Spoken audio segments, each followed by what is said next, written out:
Assalamualaikum warahmatullahi wabarakatuh. Halo semuanya, perkenalkan aku Aisyah Sato dengan NIM 250030666. Pada kesempatan kali ini aku akan menjelaskan tentang konsep anatomi fisiologi, indera penciuman, dan indera pengecap. Simak video berikut ini ya. Baik, kita akan masuk kepada materi konsep anatomi fisiologi indera penciuman. Indera penciuman adalah indera yang dapat mengenali dan membedakan bau melalui reseptor pada epitel olfaktorius di rongga hidung. Sinyalnya diteruskan ke otak sehingga kita dapat merasakan aroma. Indera penciuman sendiri berfungsi mengenali dan membedakan berbagai bau di sekitar. Penciuman membantu mendeteksi bahaya seperti asap atau gas bocor, menambah selera makan melalui aroma makanan, mendukung memori dan emosi karena bau dapat memicu ingatan tertentu, serta bekerja sama dengan indera pengecap untuk menciptakan pengalaman rasa yang lebih lengkap. Indera penciuman memiliki beberapa bagian dan struktur. Yang pertama, rongga hidung, tempat masuknya udara dan molekul bau, dilapisi mukosa hidung untuk menangkap partikel. Yang kedua, epitel olfaktorius.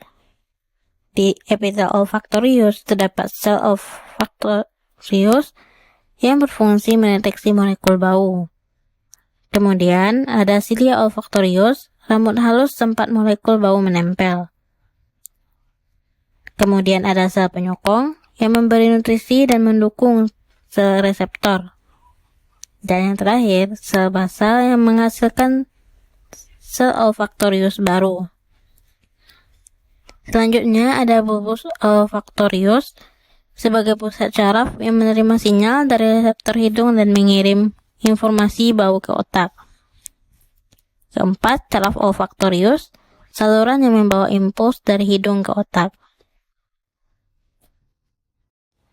Berikut adalah gangguan yang terjadi pada indera penciuman. Yang pertama, anosmia, yaitu hilangnya kemampuan mencium bau. Yang kedua, hiposmia, yakni kemampuan mencium yang berkurang. Yang ketiga, parosmia, bau tercium berbeda dari aslinya. Yang keempat, pantosmia, yakni mencium bau yang sebenarnya tidak ada atau bau halusinasi. Hal ini dapat disebabkan oleh flu, sinusitis, polip, cedera kepala, penuaan, paparan bahan kimia, penyakit saraf, dan infeksi virus. Selanjutnya, masuk kepada materi konsep anatomi fisiologi indera pengecap. Apa itu indera pengecap? Indera pengecap adalah indera yang mampu mengenali rasa melalui kuncup pengecap pada papila lidah. Molekul makanan yang larut dalam air liur merangsang reseptor rasa, lalu sinyal dikirim ke otak untuk diinterpretasikan menjadi rasa tertentu. Indera pengecap memiliki beberapa fungsi sebagai berikut. Yang pertama, mengenali rasa seperti manis, asin, asam, pahit, dan umami. Yang kedua, membantu menentukan selera makan. Rasa dapat mempengaruhi nafsu makan seseorang. Yang ketiga, mendeteksi bahaya. Rasa pahit atau asam bisa menjadi tanda racun atau makanan basi. Serta, indera pengecap berfungsi untuk bekerja sama dengan indera penciuman menciptakan pengalaman rasa yang utuh.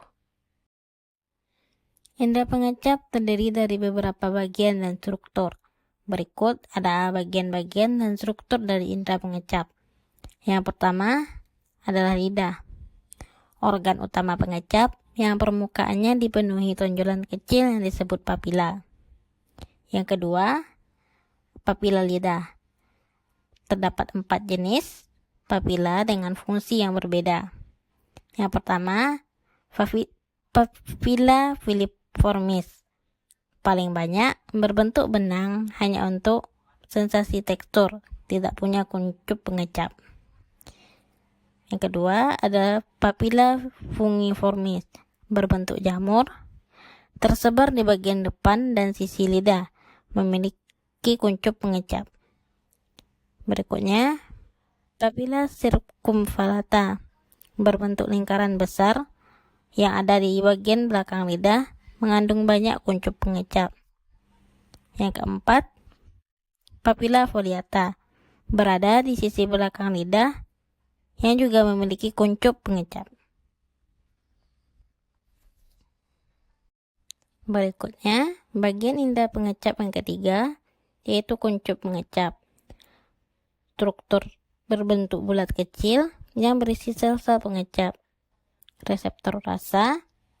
Setiap kuncup memiliki pori pengecap, tempat molekul makanan masuk. Yang keempat, ada sel reseptor rasa, mengubah rangsangan kimia dari makanan menjadi sinyal listrik. Ada sel yang khusus mendeteksi rasa manis, asin, pahit, dan umami. Yang kelima, ada saraf pengecap. Terbagi menjadi 3. Yang pertama, saraf facialis yang berfungsi mengirim sinyal dari 2/3 bagian depan lidah. Berikutnya, saraf glossopharyngeus mengirim sinyal dari sepertiga bagian belakang lidah. Yang ketiga, saraf vagus mengirim sinyal dari bagian pangkal lidah dan tenggorokan. Berikut ini merupakan gangguan pada indera pengecap. Yang pertama, ageusia, yakni hilangnya kemampuan mengecap secara total. Yang kedua, hipogeusia, yakni kemampuan mengecap menurun. Yang ketiga, dysgeusia, yakni rasa yang dirasakan berbeda atau aneh, misalnya rasa logam. Yang keempat, pantogeusia, yakni merasakan suatu rasa padahal tidak ada makanan di mulut. Penyebabnya bisa berupa infeksi mulut, kekurangan vitamin, efek samping obat, merokok, kerusakan saraf pengecap, atau penuaan. Indera penciuman dan pengecap saling bekerja sama untuk mengenali rasa makanan. Lidah mendeteksi 5 rasa dasar, sedangkan hidung mengenali aroma saat makanan dikunyah.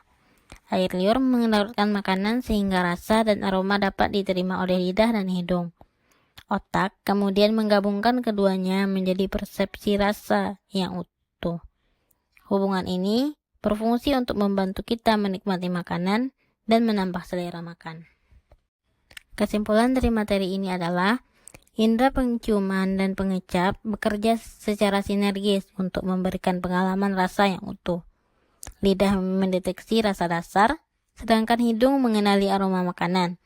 Air liur berperan penting sebagai pelarut agar molekul rasa bisa diidentifikasi lidah dan aroma dapat tercium. Gangguan pada salah satu indera, terutama penciuman, akan mengurangi kemampuan merasakan makanan secara optimal.